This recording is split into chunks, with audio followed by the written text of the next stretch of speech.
Hello viewers, we come your way with another edition of the Discovery Show, TDS TV, a show that seeks to interview professionals in the diaspora and beyond who are making significant impact in their own fields, being it medicine, academia, religion, politics, and the likes. My name is Precious Adadidiodu, ably supported by James Opon and Cosmos Aaron Opoku. Today, I'm here to have an interview with one medical doctor, and his name is Hyacinth-John Abu. Doc, thank you for joining us. Thank you very much. And how are you doing, Doc? Tired. Tired. Because I've only just finished my shift just barely a few minutes ago, really. And I'm here. I made a promise. I need to keep to it. Wonderful. Thank you so much. We are so much happy we have you. Much appreciated. Thanks for having me around. Wonderful. Can you tell us a little bit about yourself, John? Well, my name is Hyacinth-John Abu. Like I've been introduced, I am a medical doctor by profession. To be more specific, I'm a stroke specialist. I schooled back at home in Nigeria, went to the University of Ibadan, which is the first and the best. We claim that title every time we can, okay? And I did work in Nigeria for a few years before eventually coming over to the UK since the late 2009, to be more specific, and I've been here ever since.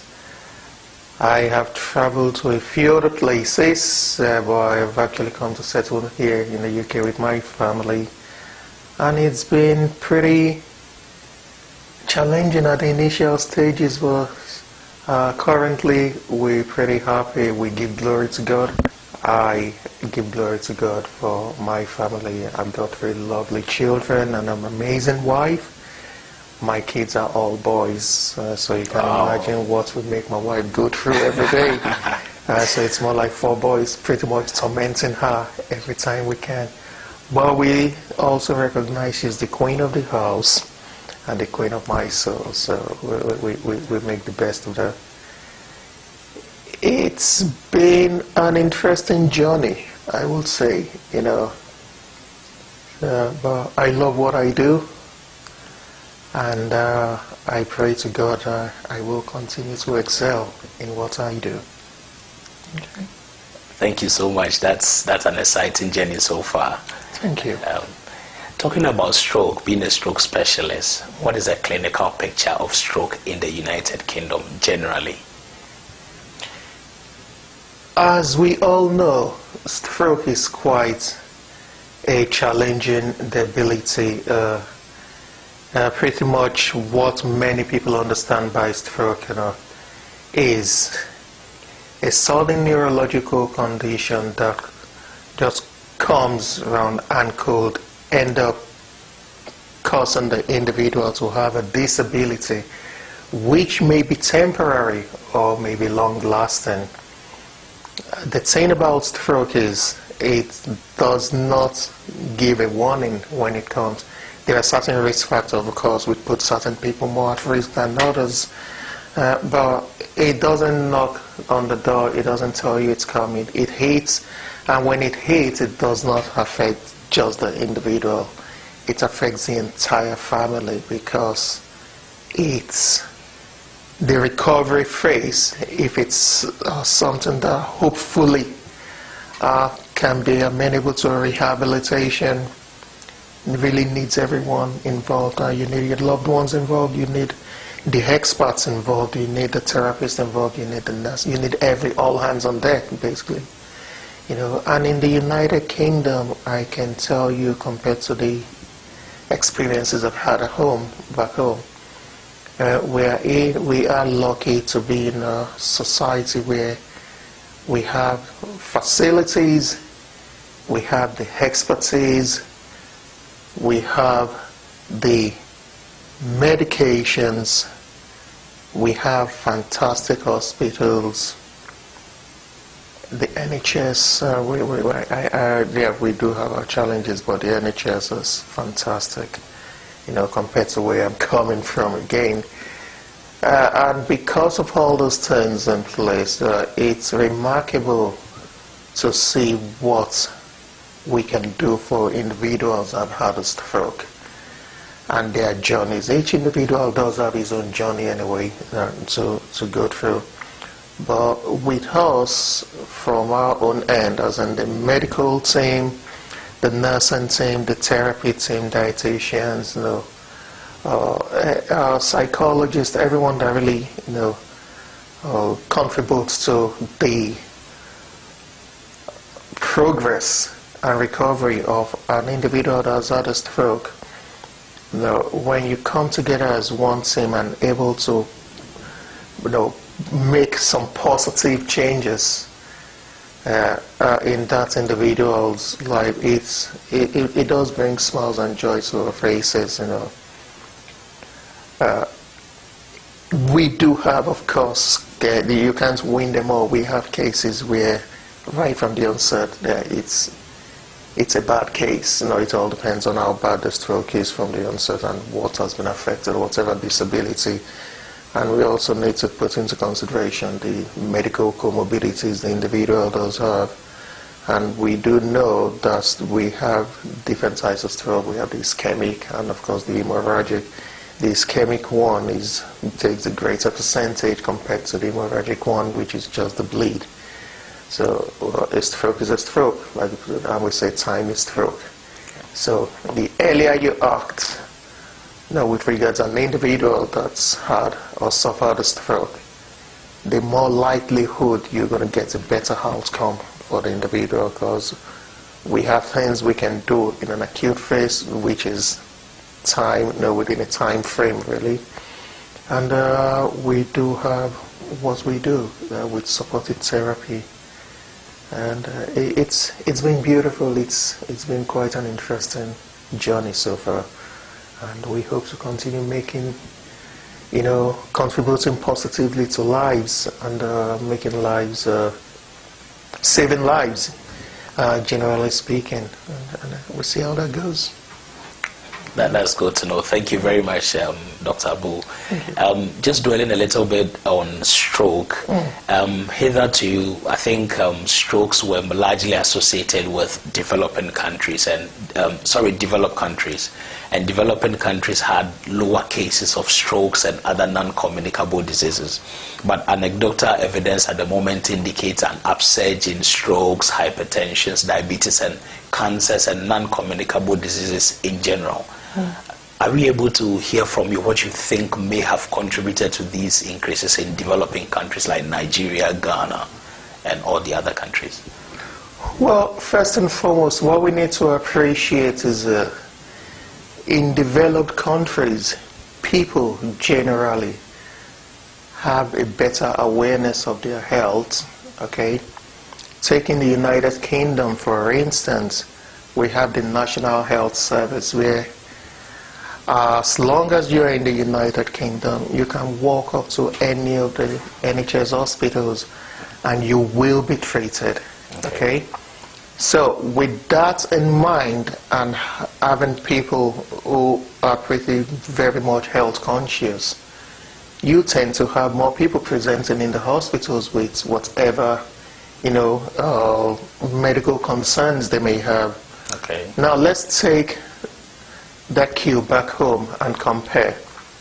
Nigeria, for instance, we have a pyramid where the base of the pyramid turns out to be the majority who are poor, some living in abject poverty, people who are struggling to make ends meet, people who cannot even afford the basic amenities of life, people who would rather keep going with their daily struggles than think of their health. Okay. So in terms of being health conscious, it's a different ballgame entirely, because people can't just afford to think they are unwell.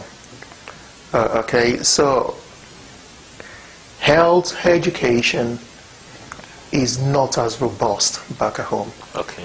Health awareness is not as robust at home. Okay. Facilities is not as robust at home. Medications is not as robust at home. We don't have a free national health service at home. Okay. So I beg to disagree with those who believe out here or in the developed countries we do have a higher incidence or percentage of stroke. I'd rather say in developing countries, most of these ailments don't get to be seen in the limelight. And that reported. Because we don't have the right data. We don't. No, there are just so many things out there which may not necessarily help us to justify and compare and contrast what's happening back in the developed world and what's happening in the developing world. Okay. There are just so many things out there. I'm sorry. Thank you for exposing us on this. I think it's quite comprehensive. Just in line with what we've discussed, you mentioned the fact that we have the infrastructure deficit to help with management of conditions, even beyond stroke, other things as well. If therefore you have a colleague or somebody who has trained back home as, let's say, a doctor and who want to travel outside, literally what is termed as, let's say, exodus of medical professionals, in search for improvement or training and upgrade and all that, what will you be advised to such people? I had to take a deep breath there. Do you know why? Because I don't want to be seen as taking our lovely brains, our whiz kids from the country and promoting their going out, But let's call a spade a spade. Let's be factual. I've been away from home for a while now, and I still talk to colleagues back at home. Okay. It's sad that personally I still do not appreciate any improvement with regards to the health sector and the medical profession. I know for sure, using myself as an example, that we have brains in that country. Wow. We do have some of the best medical professionals around the world coming from Nigeria. That's good. Okay? And I can assure you that they did not start out there. They started from the country. They got their education or background there. But they eventually had to go out and appreciate what exposure is, appreciate what appreciate modern medicine is way bigger. Sincerely, because I personally cannot appreciate what dreams of future a young, brilliant doctor who wants to exceed in his profession and really develop himself. I can't appreciate much being offered in the country because there's just so much political turmoil that sometimes I can't help but laugh when I see some of those things online on YouTube. There is just so much going on in the country right now that we just don't know. We don't know. We can't predict the future. Well, like I announced earlier, I'm a Christian, and as a Christian, part of what we believe in is hope. So we will continue to pray and hope that someday we will get there. Hello viewers, again, thank you so much for staying with us. You are watching the Discovery Show, TDS TV. You can watch and subscribe to all our interviews on Facebook and on YouTube. We seek to interview people just to seek their opinions, their life journeys, and just to be a motivation to you so you can climb greater height. My name is Precious Adadidudu, and ably supported by James Opon and Cosmos Opoku Aaron. We're still talking to Dr. Hyacinth-John Abu, who is a doctor here in the UK, specifically East Surrey Hospital, Surrey and Success NHS Healthcare Trust in Red Hill, United Kingdom. Dr. Abu, Yeah. you've already highlighted some of the challenges you have identified back home. I just want to glean from you, what are some of the general feasible, pragmatic or practical solutions you can suggest for our healthcare system in general? That's a big one. Well, generally speaking, sometimes when you look at these, the health sector in the country, you almost feel it's not rocket science, It's pretty easy to appreciate that, look, we have a country where the majority of the population are poor. Okay? We have a country where the basic amenities of life, light, water, are not available. Good roads, not available. Jobs, unemployment is pretty much on the increase. Security is a big problem. So where do you want to start from? It's difficult to focus just on the health sector and expect just one sector to do well if every other sector is in a meltdown. It's going to have to be a collective thing. But let's focus a bit more on the health sector. Medical insurance, I understand we do have something like that in the country now.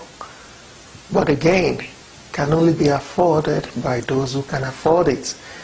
The poor man out there still cannot afford it. We have general hospitals, we have state hospitals, we have federal medical centers, okay, and we do have the big hospital, tertiary health institutions. But we don't have facilities. The staff on ground are overworked, underpaid, overlabored. The patients, the unfortunate poor man out there who goes to the hospital does not see himself as being treated with respect. Patients are scared of going to the hospitals, not just because they don't have the money, but the way and manner they've been treated as well. Like I said, I've worked in the country and I've seen colleagues and the way they interact with patients. I used to have a professor of cardiology, one of my teachers in the past, back at the University College Hospital in Ibadan. And one of the things he was always telling us then is one of the things I carry up till today. Say, before you touch any patient, see that patient or see yourself in that patient's shoes, or see a member of your family or your loved ones in their shoes. Then go ahead and touch them the way you would want any other person to treat them or you. That way it's going to help you to deal with this more effectively. But having said that, if the government can put the right facilities on ground, make our general hospitals, our federal hospitals, state hospitals, a better place for patients, the poor, to come and attend. It's not just the building. Provide the facilities, provide the manpower, put the right people there and not family members. Okay. And ensure that things are working. People will be happy to go into the hospitals, they will be treated well, and of course, please, let's ensure we make the right diagnosis. But we do need investigations to make, so if we don't have the right facilities, we're all just going to keep going with high index of suspicion. We are good at many, but we still get a lot wrong, and people are dying. It all starts with the government, not just us, If they can put the right things in place, then we and the innocents coming up, going into the medical schools to become doctors of the future, will come out and graduate into this new sector new beginning, so to speak. And I'm very certain they will give their very best rather than us keep losing doctors abroad who are excelling there and exceedingly brilliant. We'll have them staying home, and who knows, some of us will want to come back and join in building up this new health sector, you know. So there is just a lot to be said about the health sector in terms of pragmatism and, you know, our best to improve things, but it has to start from the top. We need to be certain that the top are ready to invest into the health sector to make it a better place. Then everything else will fall into place, because once you start from the top, then the various subsectors will need to be, you know, generally be overhauled as well. And eventually it will get to the people who truly need this, and we'll have a better health sector for the good. Thank you, Dr. Abu. I think this is not just a message to government in Nigeria, but to a larger extent, most governments back home. If our health system and standard of living is improved generally, I'm sure a lot of people will be happy to come back home, stay, and contribute to the development of our individual or respective countries. Dr. Abu, away from practice and all that, how hard did the coronavirus hit you with respect to your work? And again, just to link that up, I know that people said at the pinnacle of the disease, many people were staying home.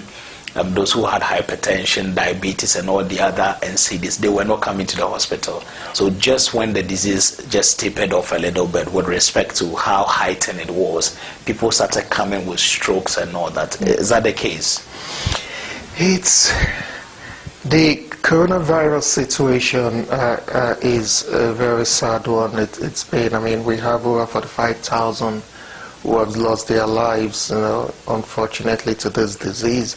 And we also need to put into consideration that this 45,000 or over 45,000 have families or people linked to them. So which country are you speaking to with the 45,000? With regards to the United Kingdom, because that's where I happened to be when the whole COVID situation started.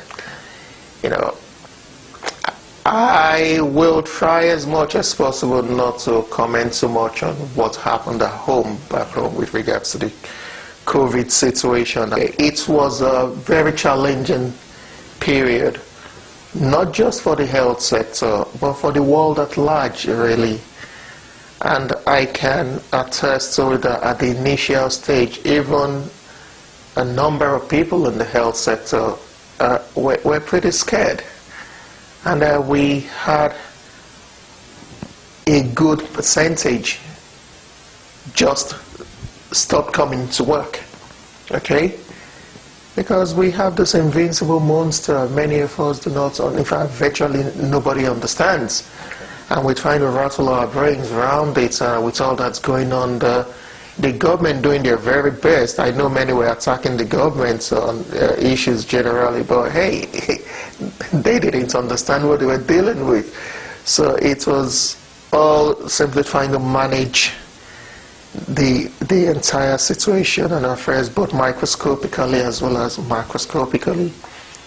But I think we all came through together as, you know, one big nation to go through it all, especially at the peak of it all back in April, May. And yes, we did have so many people, you know, the lockdown effect, which was very effective anyway in bringing down the spread and all.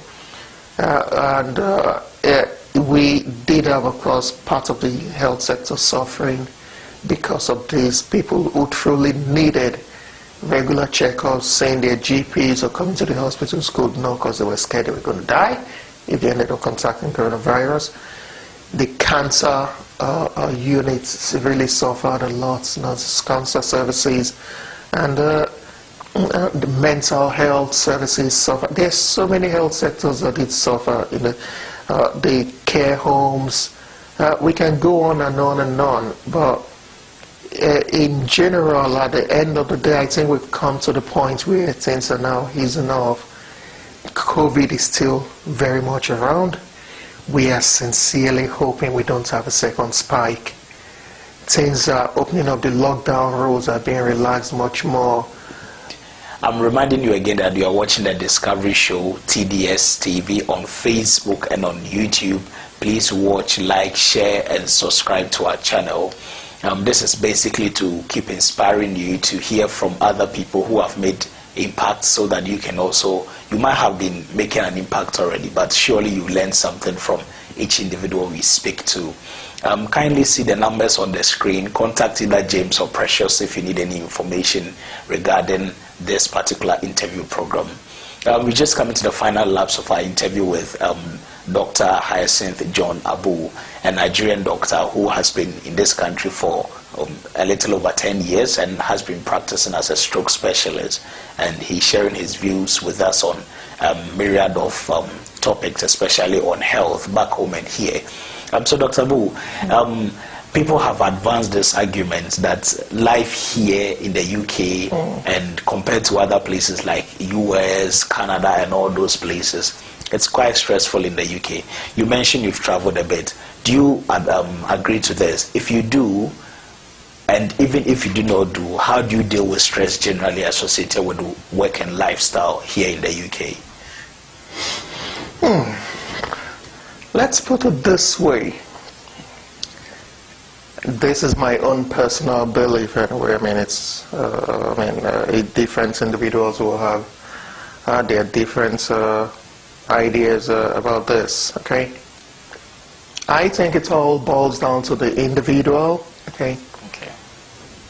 I have been very lucky to have been blessed with my better half, let me put it that way, okay?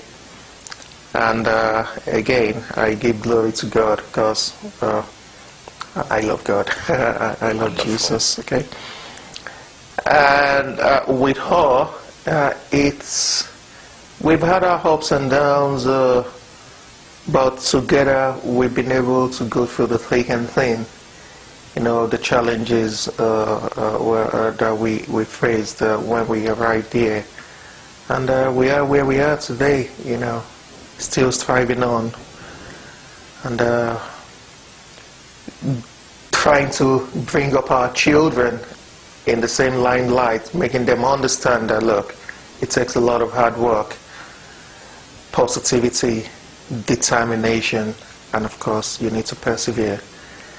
So with regards whichever place you go, be it the United States, Canada, any part of the European countries, you know, I think it still boils down to the individual. If you're hardworking, you're honest, you're truthful to yourself, you're trustworthy, you will get yourself going. You will persevere in whatever you find yourself in, and provided you are focused and you have clear plans written out, that you will succeed. The problem I feel is some individuals have the belief, I'm not sure where they got it from, that once you get out of whichever place you're coming from a developing country, let me use my country for instance, once you come out of Nigeria and you find yourself in it, it's bam, the money's waiting there, you just go there, snap your fingers, you get employed somewhere and you start making big bucks. I am sorry, you've got, it's completely out of place. You've got your entire orientation wrong. Okay, so if you come out with a belief that once you're out, it is a problem, but you need to be certain that you are focused, you know why you're coming out, and you need to carry on with the perseverance, hard work, and determination. All right, viewers, thank you so much for sticking and staying with us. I'm sure you've learned something.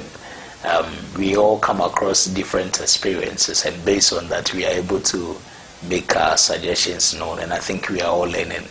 Doc, I'm just going to ask this question simply because you, just for the sake of people improving themselves in the medical practice, you are okay for them to travel outside. If a doctor wants to know what is the general process for registering as a medical doctor in this country, UK, what will you tell the person? Well, basically, it still remains the same. I mean, you need to go through your IELTS, which is the English proficiency examination. Yeah, funny you would say it, like we were colonized by the Britons. We speak English, yes, we have to do that. But yes, you have to go through that. And after your IELTS, you can apply for your PLAB 1, which doesn't necessarily have to be written in the United Kingdom. You can take everywhere. You can take your PLAB 1 back at home, back in some other African countries. After your PLAB 1, you now have your PLAB 2, which you need to now come to the United Kingdom to do. So you generally need to know what you're coming in for, be focused, be determined, get your exams in the bank. Once you're done with your PLAB 1, come in, get your PLAB 2, and after your PLAB 2, you apply for your registration with the General Medical Council. That happens to be the governing body back in the United Kingdom. Once you're fully registered with a license to practice, you're set to go. Now, with regards where you now take it from at that point or from that point differs from individuals to individuals, because it all depends on where you're coming from, what you've done back at home. If you just finished medical school and are just a fresh doctor, or you're a doctor who happens to be a registrar, you've sat for certain examinations, including either you've done your general medical examination or surgical board examinations, or you're board certified, or you're even a consultant, because we do have consultants who decide that, okay, enough is enough, let's go for greener pastures. So your qualifications back at home and the exams you may have done, including the board exams, will equally help you with regards how fast you may be able to secure a job. Otherwise, it's simply a case of you coming in after your exams and you have the license to practice, get yourself into one of the NHS hospitals as with what we call a clinical attachment, because the whole idea of the clinical attachment is for you to work within an NHS establishment so you can understand the way and manner NHS works. And I think you need a minimum of 3 months experience, okay, with regard to your clinical attachments, after which you can now start applying for jobs and all. And that's it. Then when you eventually get a place, it's now left for you what you want to do from there. Do you want to now keep sitting for your exams and carry on with whichever chosen careers or specialties you want to, or do you just want to carry on as a doctor and keep building your experience? Whatever, the sky becomes the limit for you. But it's always important that you do have a plan and not just get lost in the the whole, generally speaking, in your life anyway, everybody needs a plan. You need to focus, you need to learn to move on. So you keep taking giant steps forward and not backwards. Thank you for that information. I'm sure viewers will be happy to know, especially those who are doctors and are seeking to practice in the UK specifically. Thanks for joining us, Doctor. Any final words for us, Doctor? Well, like I said, PhD, perseverance, hard work, and determination. If you have those motor driving you in life, you will always excel, you will always move forward. Okay, and you need to also always appreciate that, look, in life there are always challenges. There will always be your ups and there will always be your downs, but never give up. Keep striving, keep moving, be focused, and a little step at a time. giant steps, whichever one you can to just ensure that you're moving forward. I wish you all the very best. And of course, I want to thank you, Precious, very much for having me on board today. And thank you also, James, for having me around. I am most grateful that you did. You know, you found me, how would I put it now? I'm privileged, okay? You guys are doing a fantastic job here. I'm really very impressed, and I sincerely hope the interviews and everything you do really touches the hearts of the right minds back home or in diaspora, and hopefully makes them take, you know, the youth of today positive steps towards the right direction. We do need a lot of people in the world now taking positive steps. That's where we are certain to have a better world, a better tomorrow. Wish us all the best. Thank you very much. Thank you very much. Obviously, the reverse is also true. We are thanking him instead for honoring our invitation. After a very hard day's work, he still decided to join us for this interview. We just had an interview with Dr. Hyacinth-John Abu, a Nigerian medical doctor who is currently practicing in the United Kingdom for a little over 10 years, and he's a stroke specialist. He's doing his very best, making significant impact. He's highlighted a number of issues, and in summary, he is encouraging our health system to be strengthened, improvement with our infrastructure back home, encourage people, building people up, human resource development, so that our health professionals will be able to deliver the best they can. He's also encouraging us as much as possible to keep the hope and work hard and also be determined. And we know that if nothing at all, you keep these words with you and climb whichever height you are climbing. This is the Discovery Show, TDS TV, on Facebook and on YouTube. I have been your host, Precious Adadidiodu, ably supported by James Opon and Aaron Opoku Cosmos. Thank you for joining, and see you some other time. Thank you. Bye.